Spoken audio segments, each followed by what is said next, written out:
In the Hearts and Minds, Book 0, The Birth of a Hero, Story 11, continued, Jealousy.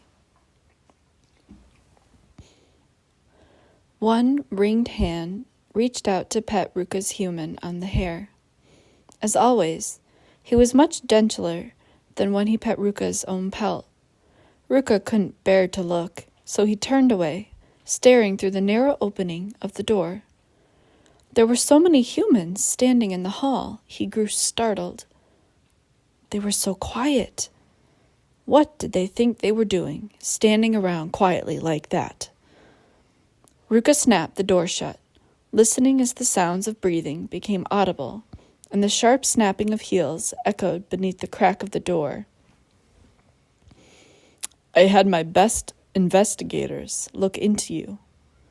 The police commissioner, even.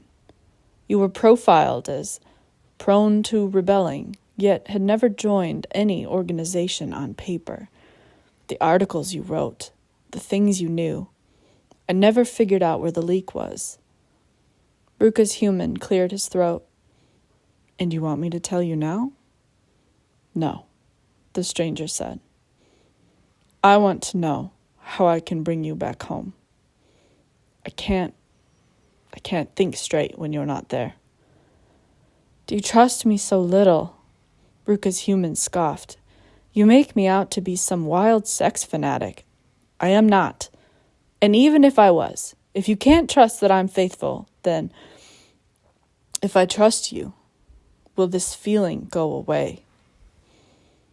Ruka's human turned fully, half risen from the ratty mat he'd stubbornly laid upon for days. He'd pretended he slept, though Ruka knew better. All of the tilted humans probably knew it too. Sometimes Ruka's human was more stubborn than smart. Why stay here, when at least with the stranger there were meat pies? What? The stranger grabbed Ruka's human by the hand, cocooning it between the both of his, and peering down at it as if it were an unopened can of yellow-striped tuna. What do I do? The stranger said to the hand, brushing his nose against it. How can I bring you home? Ruka's human sighed, but it wasn't the usual one that meant he was moments away from giving in. It was rather huffy, but he had no hair to fluff and make the threat real. Ruka jumped off the shelf, waddling over to sit himself between the two. He knew just what to do. Ruka chirped. The stranger patted his head, those painful, unyielding pets. Ruka swatted his hand away, chirping again. The stranger had come all this way to drag Ruka's human home, and what? Not even one meat pie hidden away in his puffy coat? The two had spoken more words than Ruka had patience to listen to, but he liked to think he had contributed to the return of the meat pies. Things had changed after they'd returned home. Ruka's human was still sad, but the yelling became less frequent, and the parts in between were better than ever before. Ruka and his human had returned to the dark building with all the unused carriages in the basement. Ruka didn't like the wooden floors and how it alerted all the workers to his presence, but his human seemed more content now that he was allowed into the stranger's office. What had it been that he'd said in that crummy apartment on that holy blanket? I'm one of your people. Are you going to inject me with chemicals to see if I freak out and kill everyone around me? The stranger had vehemently denied such a possibility from ever occurring, but Ruka's human had put his hand over the stranger's mouth.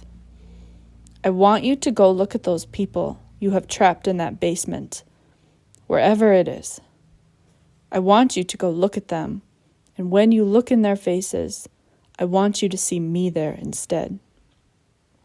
Whatever that meant. Ruka didn't much like the stranger's office either, because there was no fireplace.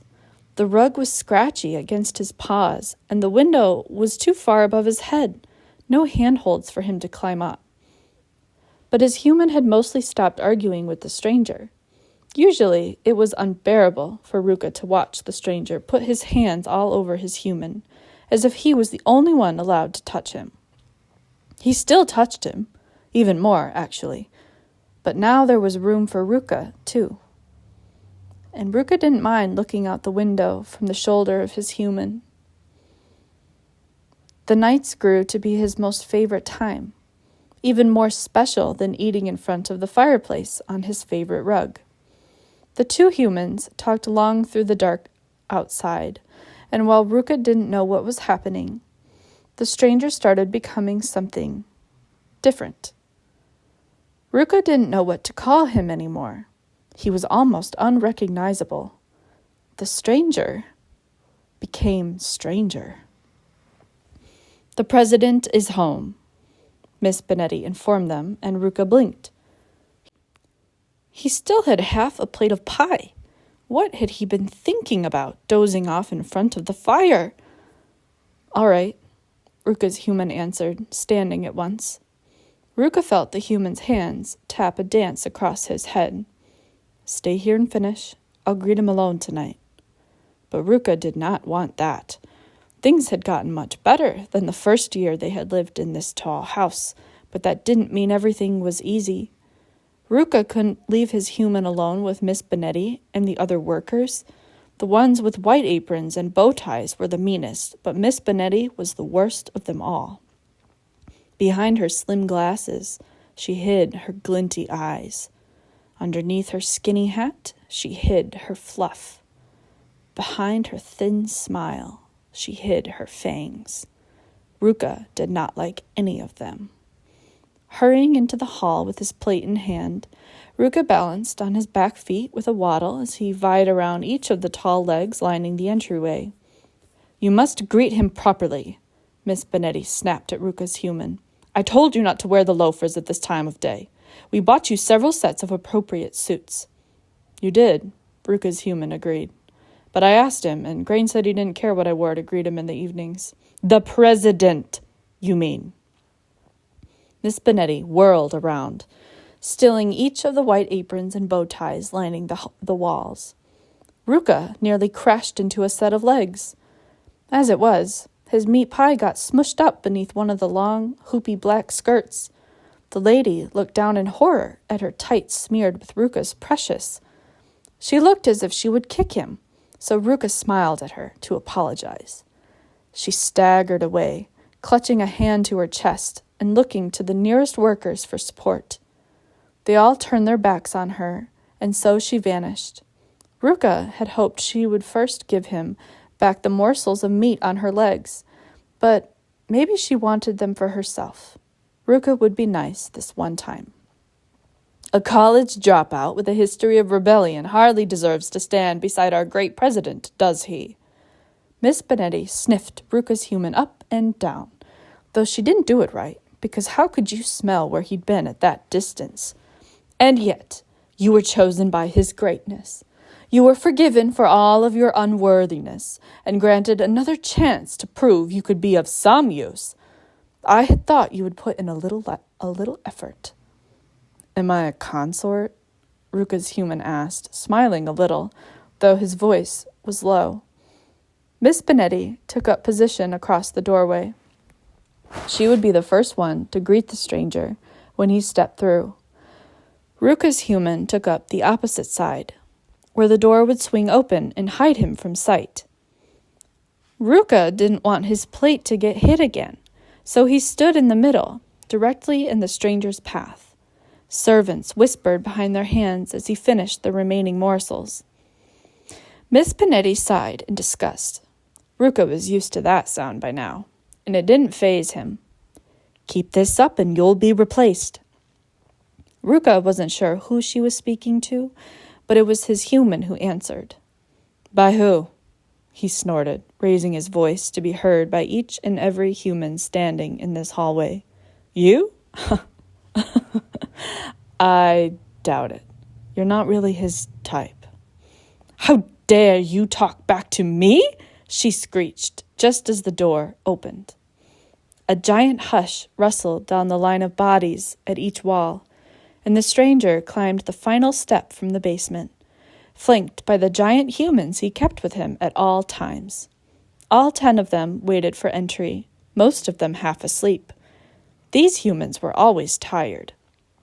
Ruka didn't think they were any more helpful than his human, but Miss Benetti never yelled at them for not doing the dishes or leaving tuna everywhere. Humans were so dumb sometimes, dumb and blind.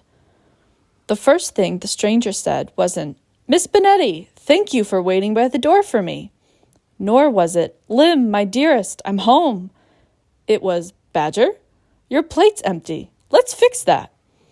And then, without looking at the dozen bodies on either side of the wall, Miss Benetti, or the 10 or so giant humans behind him, he reached out a hand to grab Ruka's human and walked down the hallway.